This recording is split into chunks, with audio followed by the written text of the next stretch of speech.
Things men want but don't ask for. In this video, I'm going to share universal things that men want from you in a relationship. It's Sabrina, your personal love advisor from A New Mode, the channel where we show you how love actually works. So one of the key differences I've observed between men and women is that women are usually much more aware of what it is they want and need in a relationship, and they're able to express it. Most men don't ask for what it is they need because a lot of the times they don't even know what it is. And when they do know what it is, they oftentimes feel afraid to express that to you, or maybe they just don't know how. But when you are able to give him what it is that he needs, even though he might not know what he needs, it feels amazing to him. He feels loved and appreciated and seen, and he comes to love you even more. So make sure you watch this video all the way till the end, because I'm gonna tell you exactly what men want in a relationship, but aren't gonna come right out and tell you.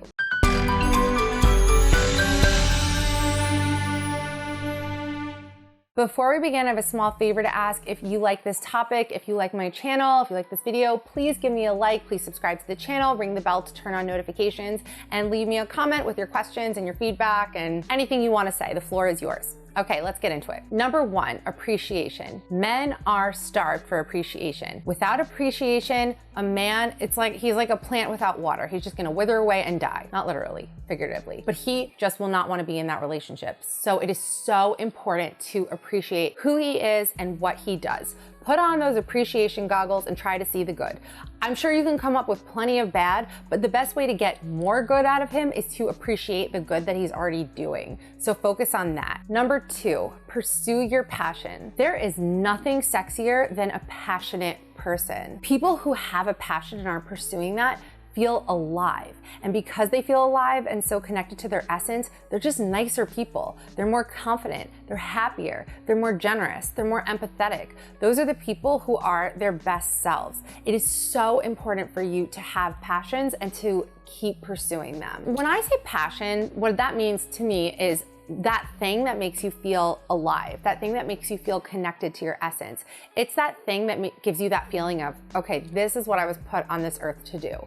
So whatever it is that gives you that feeling, do that a lot. Number three, have a life outside of the relationship. This is a major turn on for guys. He actually wants you to say no to plans with him on occasion. It actually turns him on and makes him like you even more when he asks you out and you say, oh, I can't, I'm busy tonight, I'm doing this and this. That's a good thing. So do not abandon your entire life in favor of the relationship. Keep everything that you had going on before you got into the relationship. Maintain that. Number four, when you tell him what it is you want in a way that makes him feel good. Now, this is something a lot of women don't realize about men, but men are very driven to make you happy. He wants to make you happy. That's actually the number one thing a man needs in a relationship. He needs the woman that he's with to be happy, but he doesn't always know how to make you happy. So you need to tell him.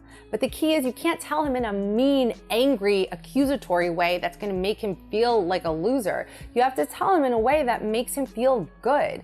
So it's saying to him, I love it when you do this, instead of, why don't you ever do this? And if you really want to make him feel good, include a touch in whatever it is you want to tell him in order to encourage him to do that thing that you like. So you might, stroke his arm, or, stroke his neck, or whatever it is, or give him nice kisses on the neck. Whatever it is, do that, and then say, I love it so much when you text me during the day. It just puts a smile on my face. It makes me so happy, and I just love it. That is so much better than, why don't I ever hear from you during the day? All of my coworkers hear from their boyfriends or whatever, and I don't hear from you, and this sucks, and I hate this. Don't do that. Number five, your support. There is no more amazing feeling to a man than that feeling of having a woman who is in his corner, a woman who supports him, a woman who sees him for the man that he is, not just the mask that he wears out in the world, his true essence, who he is, and supports him and believes in him and is there for him no matter what.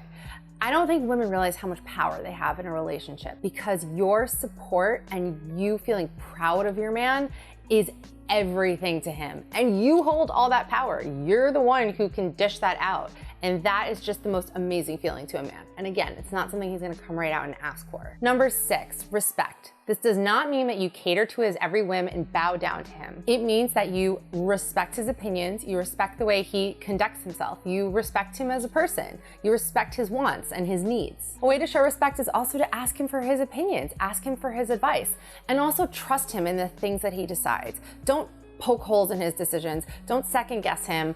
Don't, act like his mom, like try to make his decisions for him or tell him what to do. You can encourage him, but you can't tell him what to do, because that just shows that you think that he's like a worthless loser who's incapable of managing his own life. Number 7, you need him. This is not the same as neediness. I just want to clarify that. Neediness is a mindset where you feel like I need you to respond to me in a certain way or I will not be okay. I need you to text me promptly when I text you or else I'm going to fall apart. That's neediness. Needing a man means that you rely on him. You need him in your life. He enhances your life in some significant way. Men don't want to feel obsolete. He wants to feel necessary. He wants to feel like he's adding value to your life. He wants to feel like he's irreplaceable to you. And a way to feel that way is for you to really rely on him and need him. Maybe you need him for advice. You ask his advice, you ask his opinions, you ask him to do things for you, even if it's something that maybe you could figure out on your own. Men love showing you how to do things, doing things for you, so give him that chance. Number 8, give him space when he needs it. Now, I have a whole other video about how to give a guy space, so if this is a topic of interest for you, definitely make sure to watch that. But basically, men and women are different in how we handle stress and difficulties. Most women seek out those who are closest to them and they want to talk about it, and that's comforting to them. Most men prefer to retreat and deal with it on their own. And there are going to be times in your relationship where he just needs space. And when you're able to gracefully give him that space and let him do what it is he needs to do, he will be so appreciative, because men realize that this is not an easy thing for most women to do. It's also really important not to take it personally, when he's taking space. You recognize that it's not about you, it's not about him, it's not about the relationship. You're two individuals in this relationship with two separate needs, and sometimes he needs to address those needs separately on his own. Number 9, your friendship. So often in relationships, people turn into foes rather than friends.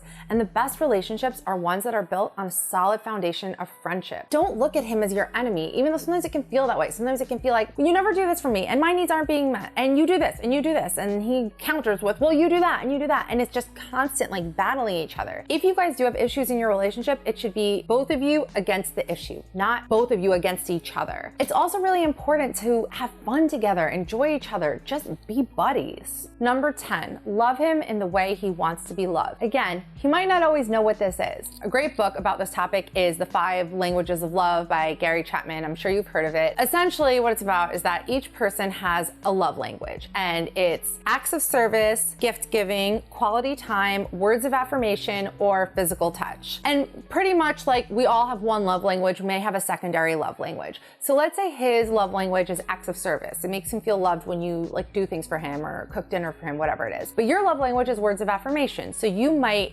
show him love by complimenting him a lot. And while this will feel good to him, because we all like compliments, I mean, it's basically like a secondary love language for everybody, it doesn't really reach him like when you do things for him. So that's why, the way to figure out someone's love language, either you guys can take a quiz online together, or you could just try different things and see what has the biggest impact on him. And this really is very powerful. It can completely change the dynamic of your relationship once you start speaking his love language, so to say. Number 11, love his friends and family. Maybe his mom is super critical. Maybe his friends are very fratty and annoying, but you know what? Those are the people in his life and they're not going anywhere. And if you don't want to go anywhere and you want to stay in his life, you need to learn how to accept them. Men are very averse to drama and negativity. And when you're just coming down on him with, oh, but your mom did this and this, and oh, your friends are so annoying, and why do you hang out with them? Like, go make some new friends. That is really gonna bother him, and that's really gonna turn him off, and that's really just gonna turn you into a problem that he has to deal with. Maybe you do have issues with the people in his life. Try to see the good and hone in on that. And there is a way to express to him some of the things that bother you about the people in his life, but he really does want you to get along with them, because he's stuck with them no matter what. And if he's gonna be with you, then he doesn't want the added stress that will come from you really hating all of those people. So he really just wants you to find a way to just like them, and if you don't like them, find a way to get along with them, find a way to coexist. There you have it. Those are the 11 things that men secretly want from you, but most likely won't come out and ask you for. If you agreed with this list, please let me know. Please leave me a comment. Please give this video a like, subscribe, and if there's anything that I missed from this list, please share it in the comment section as well. I love hearing from you guys. For more on this topic, check out the full article. The link is in the description box. For more relationship advice, check out anewmode.com and more videos on this channel, and follow me on Instagram @anewmode, and I will see you guys next time.